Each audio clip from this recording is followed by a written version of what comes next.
Hey guys, so welcome back to FIGJAM. What we're going to do today is a little bit different than what we've done so far with the vlogs. I'm going to be reviewing a e-cigarette today by Innokin, as you can see round about here.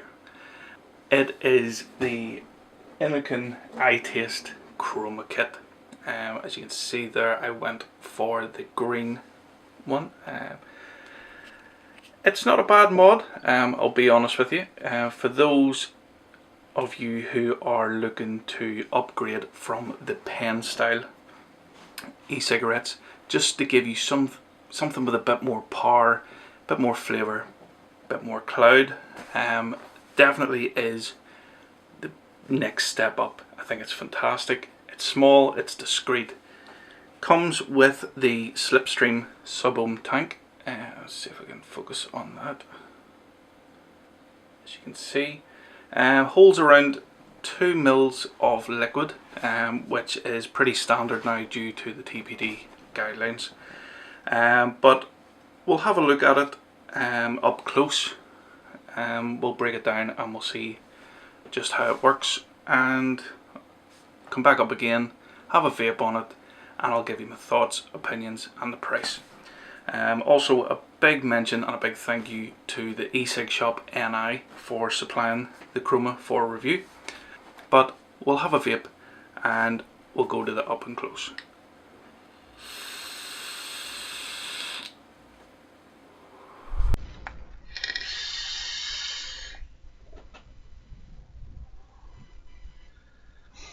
Okay guys, so here we have the Itaste Kroma kit by Innokin. As I said in the intro, it was supplied by the guys at the E-Cig Shop NI here in the UK. So big thanks to the guys for that. So on the box we have the Innokin Itaste Kroma temperature control vaping system. As you can see, I went for the green one, which I did show in the intro. Standard label on the bottom now, which is on absolutely everything to do with vaping. Mixed thoughts on it, if I'm honest, but it has to be done. Just taking a look here around the box, we've got Innokin on the side. On the back we have all the details. As you can see, we'll see if we can zoom in there a bit. So basically just telling you what the mod is capable of, what the tank is, extra coils, adapter for other tank, which we'll look at in more detail, micro USB charging cable, plus some accessories. You've got the security code there just to make sure that it is genuine. Looking around, another Innokin, Innokin, Innokin. I'm guessing it's made by Innokin. So let's have a look. Okay, so same sort of box. Got your details there, more or less what's on the sleeve. Open it up and we've got a quick start guide, just giving you basic instructions on how to operate it straight out of the box, changing coils, how to change it for different types of coils, different wattages, so on and so forth, and also the contact details for Innokin should you have any issues. So put those to the side for a minute, and here we have it. So nice looking mod. I think it's a bit of a different color, very discreet, and I kind of like the feeling of the grip here. It kind of reminds me of when you were a kid and you had the toy guns, you know. Being from Belfast, I think every sort of young boy had them. I'm sure just not in Belfast.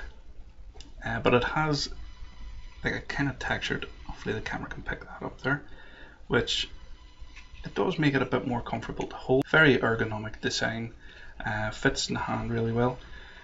One thing I've noticed just from using it from the start there, I would have preferred the fire button just to be slightly higher up. Just having big hands, it's natural where my index finger is, whereas the button is slightly further down, but you can also operate it with your middle finger. Just looking around, so as you can see, it is nicely shaped. I do personally like the colour myself. We have Innokin on the other side. On the front of the mod, we've got the fire button, plus button, minus button, and we can also see just a window there that lets you have a look at what level your liquid is at in the tank.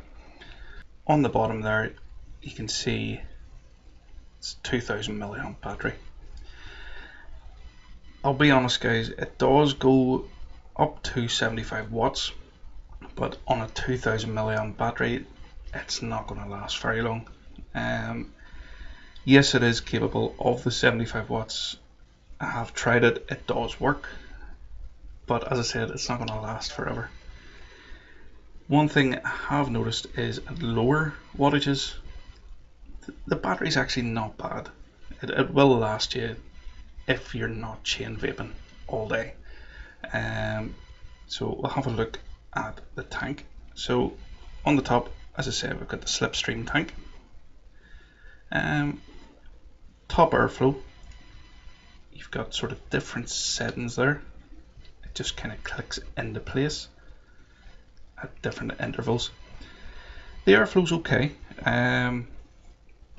I do personally like more airflow, but as a small discrete kit that, you know, something like this I would use if I'm out with the family, you know, say just going for a walk, taking the dogs for a walk.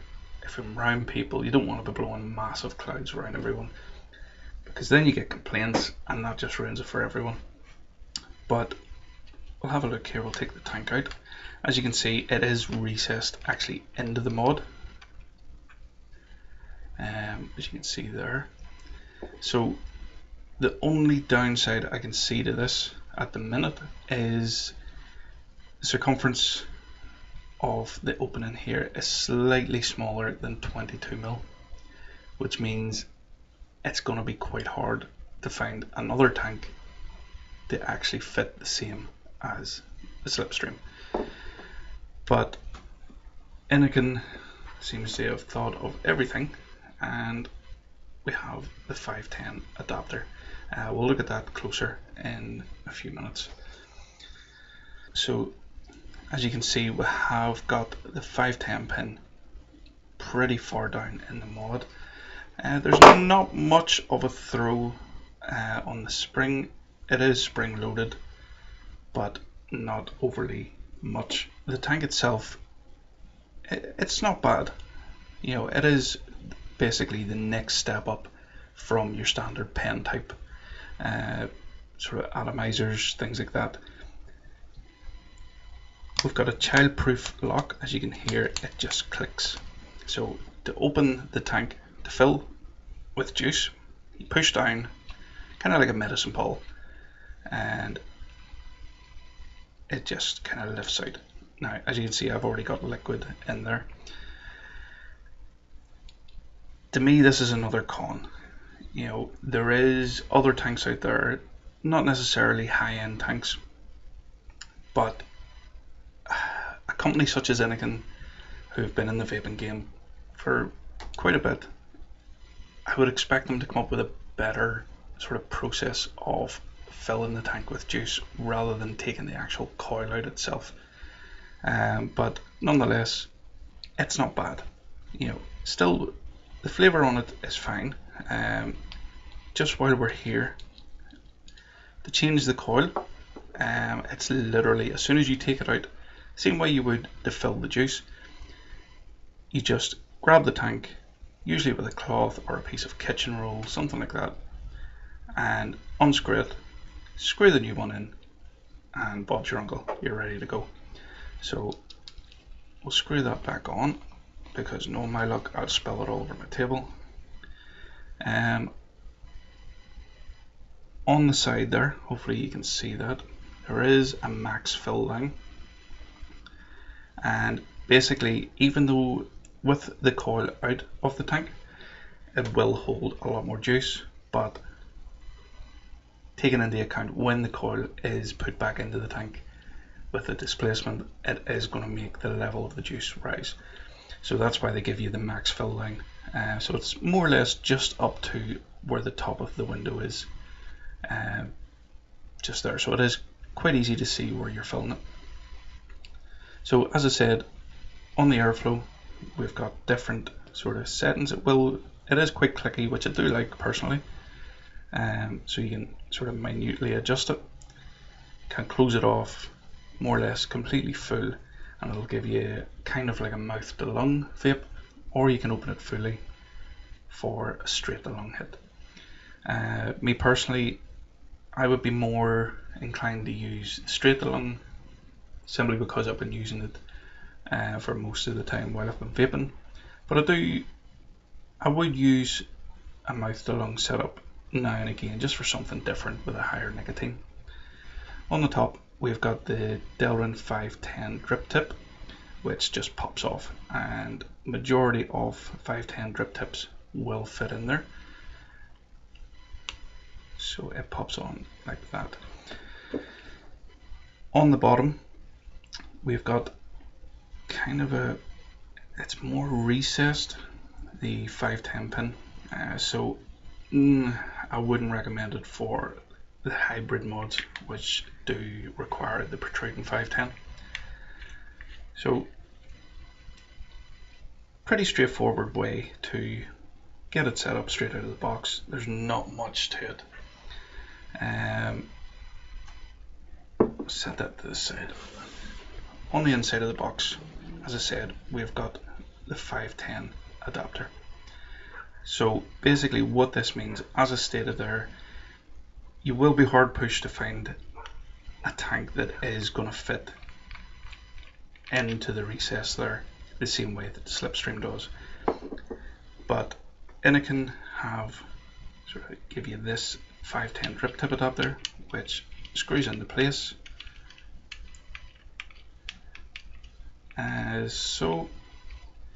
It does sit pretty flush, so you can use basically any tank you want with it. Now keep in mind, majority of the higher end sub-ohm tanks do require pretty high wattage, and even though it will go to 75 watts, it's a 2000 milliamp battery. It's not going to last all day. The one thing I'm kind of looking at here, just while I've got it up close, is there's not much of a gap there. You know, it doesn't drop down that much, so I'm guessing there's going to be some sort of issues with space in between the 510 adapter and the bottom of whatever tank you're putting it on. Let me just grab one here. Okay, so I've lifted my Cledo 120. It will connect to it, no problem. I'll screw it down. Now, I've kind of just made a liar out of myself. It will sit pretty flush, but I don't know whether you can see that. There is kind of a few millimeters there of gap, which could annoy some people, but me personally, as long as it works, we'll be fine. And as you can see, it is reading it no problem, 0.15. It's a 0.16 coil, so to me that's close enough. So pop the other one back on. Let's have a look. So inside the actual box itself, you've got your foam insert, obviously, and then we have pretty extensive user manual there, just explaining everything in detail. We've got your micro USB cable for charging. Unfortunately, there is no firmware upgrade as far as I'm aware at the minute for the Kroma. To be honest, I don't think there's much of a need for it. You know, it's a pretty basic model, so I don't really see the point for firmware, but would have been nice just to have it there anyway. Got a baggie of spare O-rings for the tank itself, the slipstream. We've got a spare stainless steel coil, which is always nice to get a spare coil. And we have this strange looking addition, but what this is a tool to help you remove and tighten down the 510 adapter. So it kind of sits in and just unscrews. So, a few stickers in there also. So we'll pop the slipstream back in.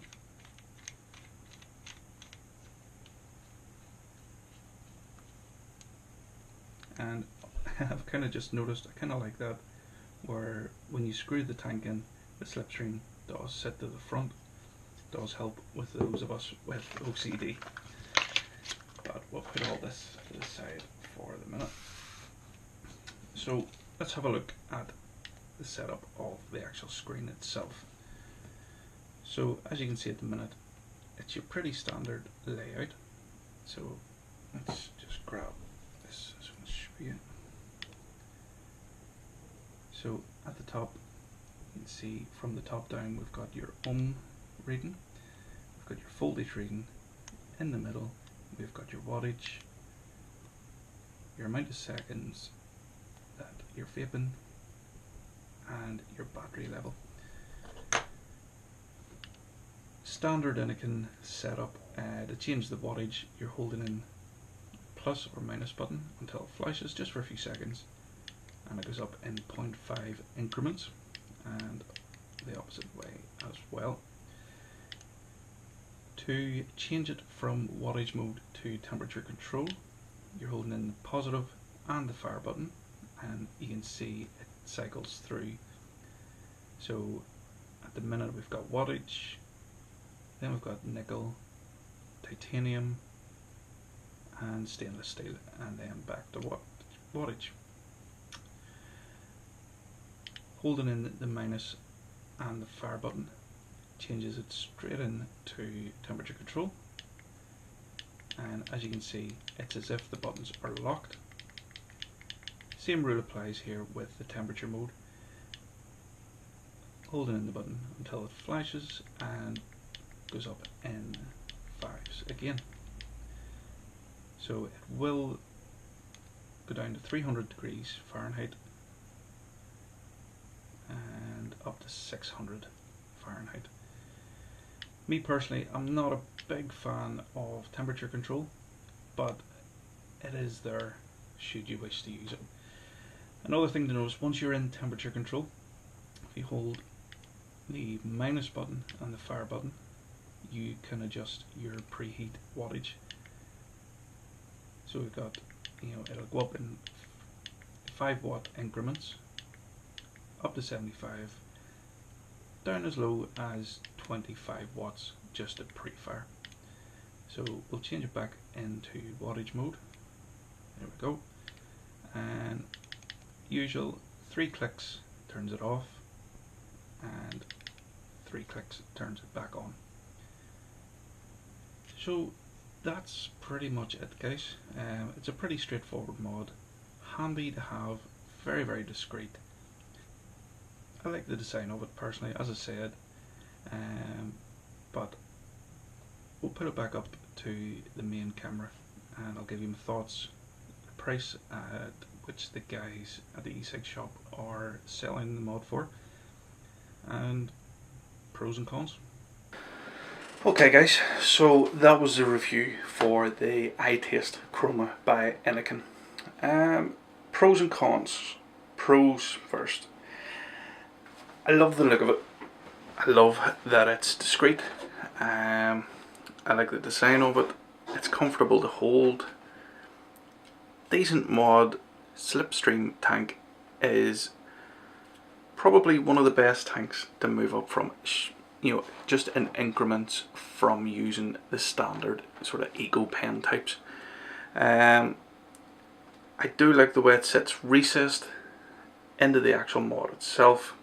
and the addition of the 510 adapter should you wish to use your own tanks. Cons,